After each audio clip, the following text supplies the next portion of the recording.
오늘 T클리닉 강의는 황편이란 찻잎의 항암 효능입니다. 처음에는 5번부터 납니다. 이후 4엽, 3엽, 2엽, 1엽이라고 하면 하나의 싹, 그러니까 1과 2, 두 개의 엽, 이게 보통 차를 제작할 때 사용됩니다. 3엽을 황편이라 합니다.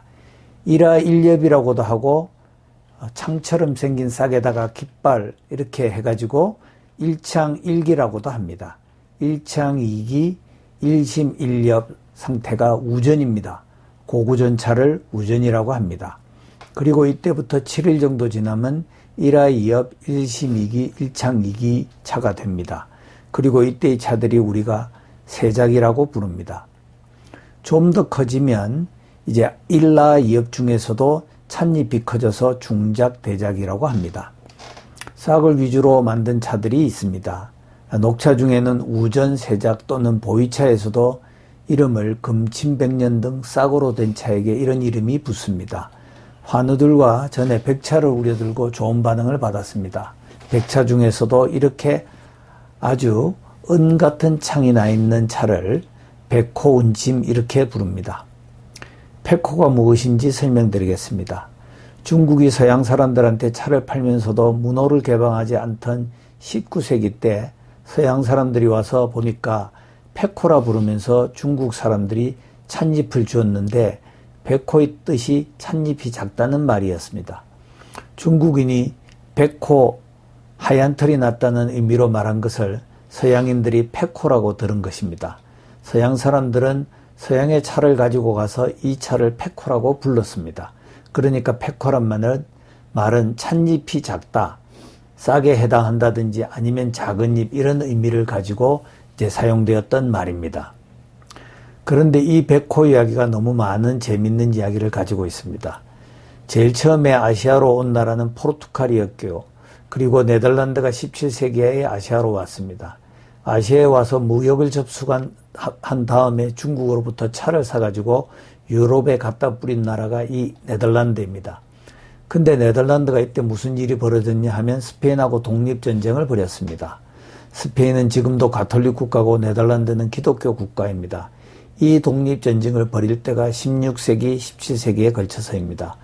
그때 이 독립전쟁의 영웅이 오렌지 공들이고요. 그래서 우리나라도 조선 2조 시대 하는 것처럼 오렌지 시대, 오렌지 때라는 말이 네덜란드를 독립시킨 그 왕조입니다.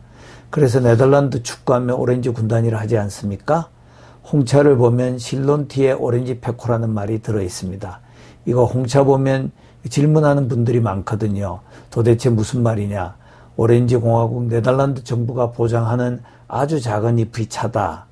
이게 오렌지 페코가 되었습니다.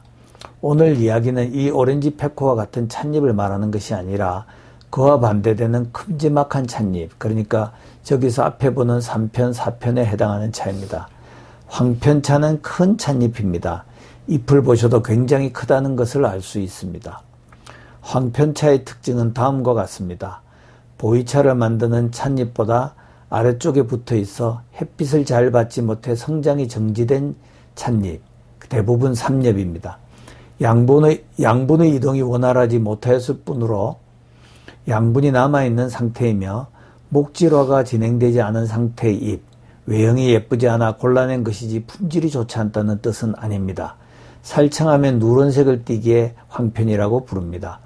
제다 기준에 따라 원료를 골라내는 과정에서 찻잎이 푸석푸석하고 크고 유념이 제대로 되지 않은 부분입니다.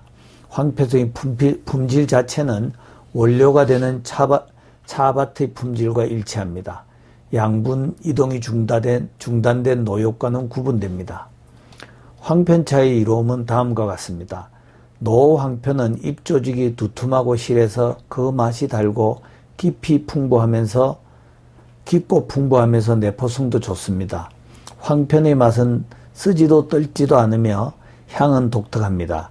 여린 잎으로 만든 생차처럼 위를 심하게 상하게 하지도 않습니다. 고차수의 황편은 당의 연도에도 맛이 있지만 오래될수록 더욱 향기롭고 진해집니다. 1화 2엽에 비해 비록 늙고 찻잎색이 엷기는 하지만 당도는 이들에 비해 훨씬 높습니다. 보관이 잘 된 노황편은 차의 기운과 향기, 깊고 풍부한 맛은 물론이거니와 매끈매끈한 맛을 가집니다. 변화가 빠르고 시원하고 매끈하며 회감이 빠르게 돌아오며 향기는 그윽하니 깊고 난향을 냅니다. 1930년도 일본에서 병원에서 이 황편으로 환자들한테 차를 제공하고 나니까 당뇨병이 개선되었습니다. 그래서 중국에서도 그와 같은 동일한 효과를 보았고요. 그래서 이 황편은 임상 결과가 선행에서 발표되었고 실험실 결과보다 먼저 병원에서 효능이 입증된 차입니다. 다음 논문은 황편은 AMPK 신호전달 체제를 조절하여서 고지질 시기로 유도된 비만과 당뇨를 모두 개선한다는 논문입니다. 암하고 대사하고는 전혀 별개의 것이 아닙니다. 우리 몸의 대사 상태와 암은 아주 밀접히 연관되어 있습니다. 그 대사 조절의 주역 중에 하나는 AMPK 효소입니다. 이 효소를 잠시 간략하게 설명드리겠습니다. 모든 의학에서 이렇게 그림을 그리면서 화살표는 순작용 활성화시키는 걸 표시하고요. 끝이 막히면 역작용, 억제를 하는 걸 의미합니다. AMPK는 이렇게 우리 몸에서 순작용이 있습니다. 원활한 에너지 소모를 촉진하고 지질 합성을 막아서 비만과 당뇨 치료에 AMPK 활성을 높이는 물질이 쓰입니다. 이 AMPK는 저희들이 지금 많이 이야기하는 미토콘드리아에서도 무슨 영향을 미친다는 것을 아래 그림을 보면 아시겠죠? AMPK는 암 통로하고도 밀접히 관계가 있습니다. AMPK는 mTOR를 억제해서 암세포를 죽입니다. 그러니까 AMPK가 올라가면 암을 유발하는 해로운 일을 하는 mTOR를 억제합니다. 지금 사용하는 많은 항암제 중에는 mTOR 억제제가 있습니다. 라파마이신, 시뮬레무스, 라파면 혹은 토리셀 등 이 항암제들은 우리나라에서 지금 쓰이고 있습니다. 이런 mTOR 억제제도 대사를 조절하는 AMPK 영향을 받습니다. 제가 왜 AMPK 이야기를 드리느냐 하면 앞으로도 대사와 암과 관련해서 많은 이야기가 나오기 때문입니다. 다음은 황편차에 대한 실험 논문입니다. 2002년 실험 논문입니다. 황편이 AMPK를 조절하여 비만을 치료한다는 논문입니다. 황편의 이로운 활성이 AMPK를 통하여 이루어진다는 최근 논문이니 주목하여 주십시오.